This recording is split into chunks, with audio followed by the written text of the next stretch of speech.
Hello, avid readers, book nerds, and casual observers, and welcome to the read along brought to you by the Lit Round Table. I'm Joseph.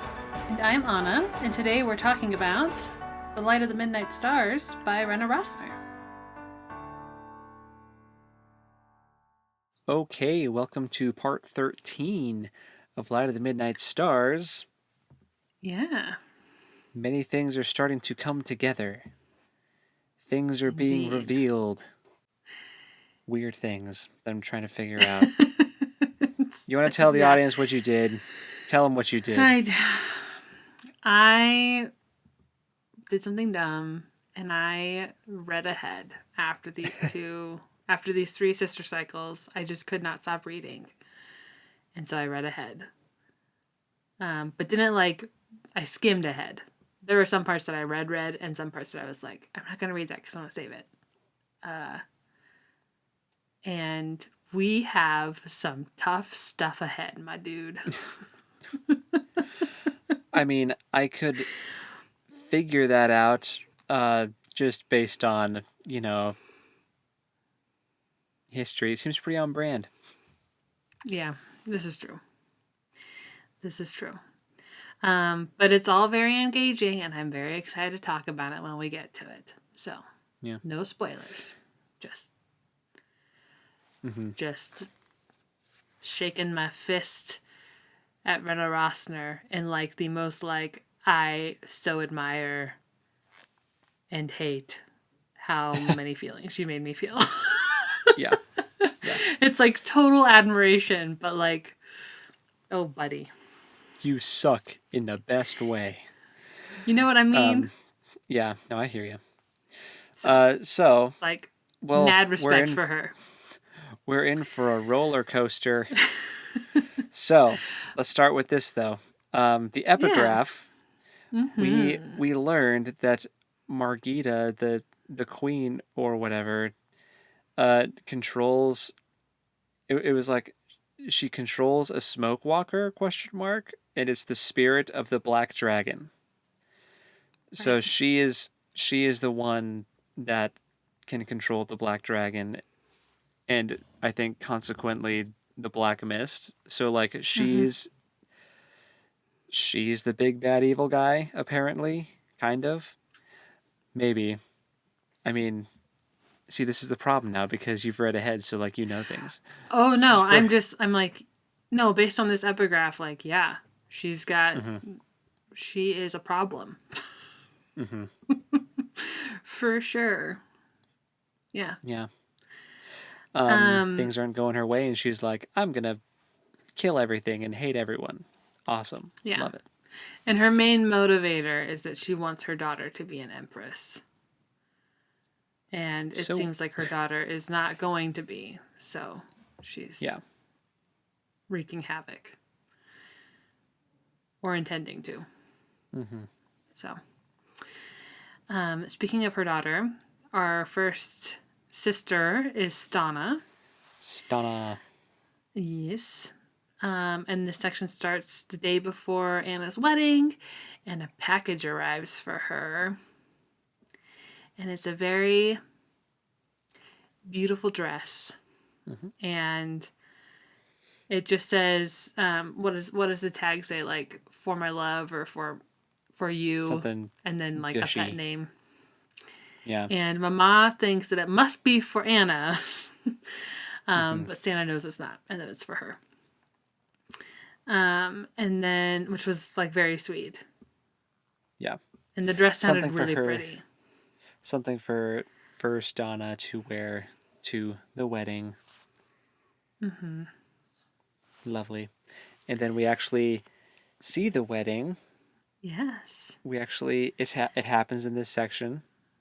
And one of the things I wrote down was just that Stana, for the first time, saw Theodora wearing a dress and was super thrown off by it because she doesn't look natural in a dress, and she's used to her wearing armor.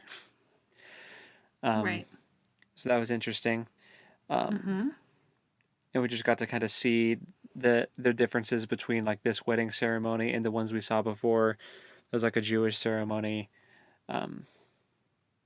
just interesting differences.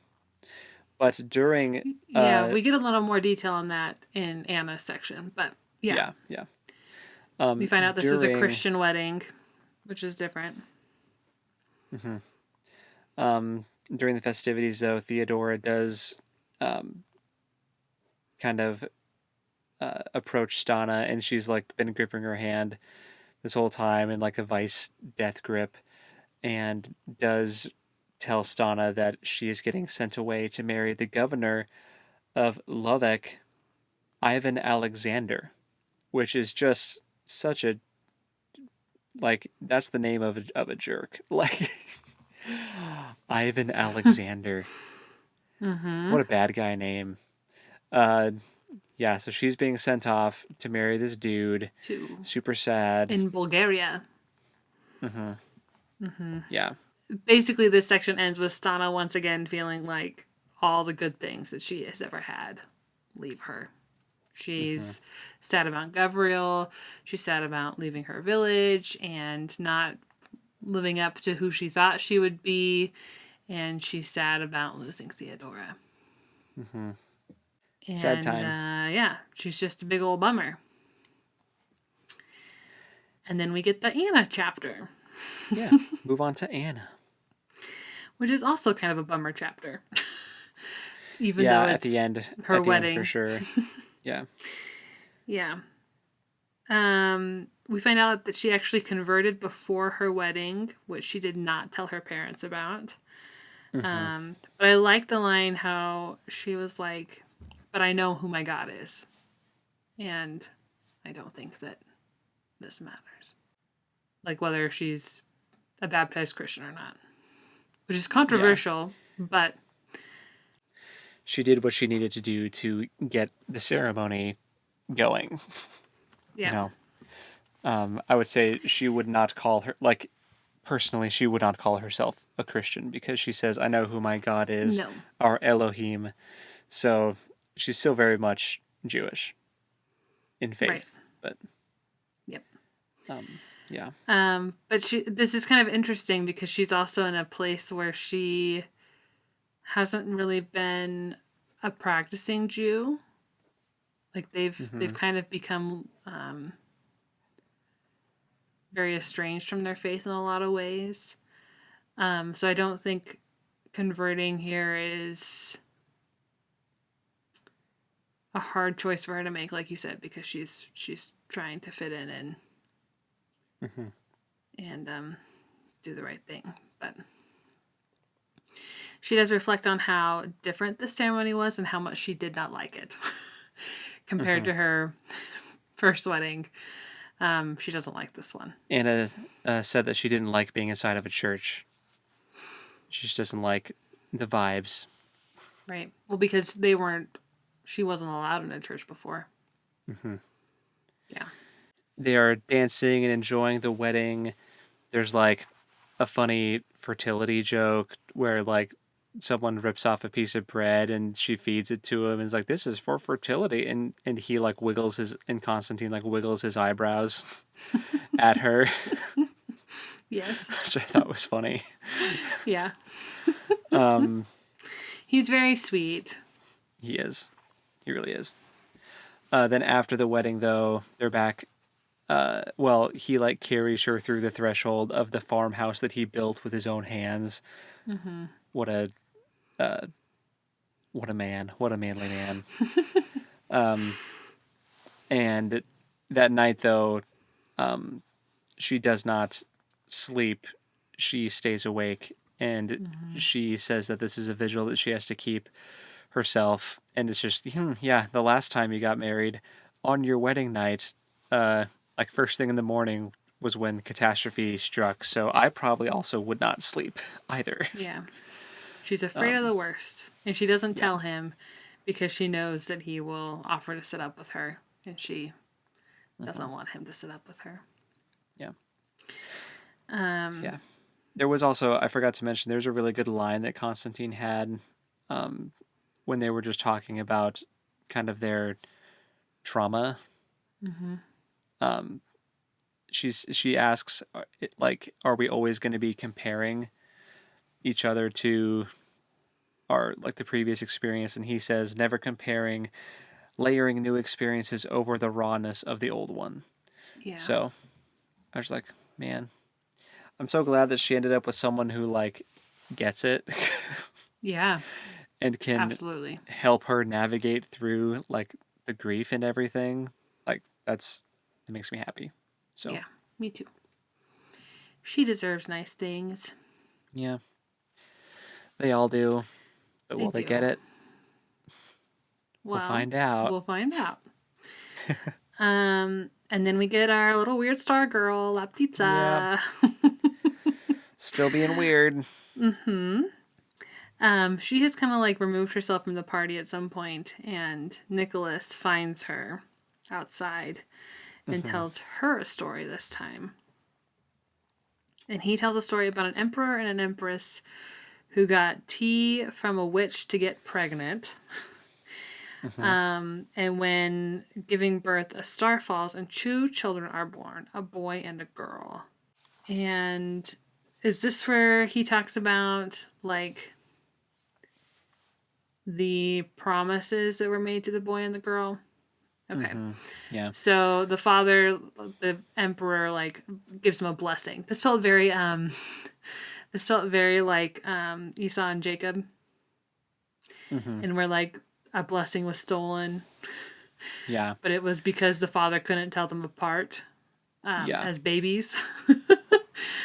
And so he inadvertently blesses the daughter to fall in love with a woman and become the empress. And then the son he blesses with long life and like eternal youth. eternal and long youth. life. Yeah. Yeah. Which when they grow up and they're like, we want our blessing, he's like, wait, what? No, that's backwards. It's wrong. They're like, no, that's what you said. Anyway, so after he tells her this very strange story, she admits that she has had her experience with the Starman, and she is afraid that she is pregnant. Yeah.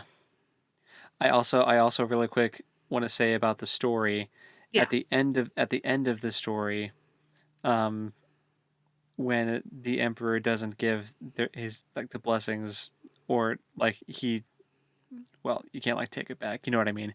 There's like drama that like they wither away. One of them withers away and like crumples away to dust, and then the dust gets like stirred up in the wind and they get shot up in the sky. That was the prince. Yeah. Oh, the prince did. And then the princess also ends up there somehow too. Basically, they both end up in the sky as a constellation. And it says that the princess will still like streak across the sky looking for her princess. And I was like, is Starman actually a star woman?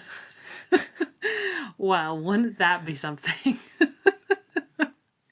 I don't think so. I mean, the sex education at this time is probably lacking. Maybe Laptitza doesn't know the difference. She can't. Well, I'm gonna give her a little more credit than that. No, I'm joking. That's definitely not the case. Her very descriptive experience with the Starman would lead me to believe that that is not true. Yeah, no, I don't think that Starman is Star Princess. It was it was an interesting connection of like, oh, there's like people becoming stars and like doing stuff is like a common theme, and I'm trying to figure out who Starman is and why he's significant. See, and my thought was that it was Nikolas, that he was actually the Starman. Oh, that'd be interesting. Because he's the prince in this story. Yeah, but like at the same time, so like later on, so basically she's I don't think pregnant. he actually is, but when I first read it, I was like, oh, is he the Starman? Is that the reveal that we're getting right now? Right. Like for a hot second that I entertained the thought, but then basically Nikolas offers to marry her, and she's very offended at first, but then he's like, slow down, chill out. It's not like I just want you to have a place where like you can have open access to the like the observatory to look at the stars whenever you want. You don't even have to sleep in the same bed as me. Like this is he says I can claim your child as mine, and then I can have a kid, and my parents will be happy, and all this stuff. And I'm like, I feel like you want Laptitza to be your beard. Well, but he's also like, he talks about how he wants to find his true love, and maybe they're in the stars since hers is in the stars, Yeah. and he also tells her that he doesn't care if she carries on with her starman after they're married. That doesn't bother him. Like, it's very, it reminds me of something, and I can't put my finger on it. Like, it reminds me of... It's definitely a trope that's come up before. You just have Yeah. marriages out of convenience and necessity. I think, Yeah. but I think part of it, well, at least this was my theory as I was reading, was I feel like maybe Nicholas is gay, and Maybe. in that kind of relationship would not be capable of conceiving a child. So this is his way of claiming a child and being on the up and up with mom and dad. Yeah, But maybe. at the same time, your idea of him being the Starman would also check out, because then he's like, I'll claim the kid as mine. Well, that's because it is yours. Right. Right. You know? Yeah. But he seems like he's not interested in Laptitza in the romantic way. Well, Like, after in our last week of the read along, there was that one part where she told him a story, and he was like, "Yeah, I don't think we want the same thing." I guess just because he's not interested in her romantically doesn't make him gay, you know. But Right. it just, for some reason, that was the vibe I was getting when Yeah, no, that's fair. I was reading it. I guess maybe all the Theodora stuff, just the floodgates are open, and now I'm like, okay, now who else? Who we got? Who else is LGBT? Anyway. Yeah. But Good question. yeah, so that's Laptitza's chapter. She ends being engaged to Nikolas. She accepts. Yeah, so that's the end of this sister cycle. Yeah. Yep. Interesting. So, yeah. Oh, also, there was something else. I have a note at the top of this on my notes, strawberry blossoms, which I think is what I'm going to like try and find for the cover. But that's because Anna's dress had strawberry blossoms on it. I I think think it was like on her, like she had like a flower crown thing Okay. on like a wreath thing on her head, or her veil had strawberry Yeah. blossoms on it. And I just liked that callback to when she planted strawberries in the woods for Jacob. Like she's not like totally leaving behind the past, which like she and Constantine have talked about and are mutually understanding of each other. But anyway, I just thought that was a cool callback. So Yeah. wanted to mention it. Well, the next episode, at the time of you listening to this, dear listener or watcher, will be available. So go check out part 14. We talk about the next section with the sisters, and we'll take it from there. But yeah. Yep. Until then, happy reading. And we'll talk at you next time. Later. Bye.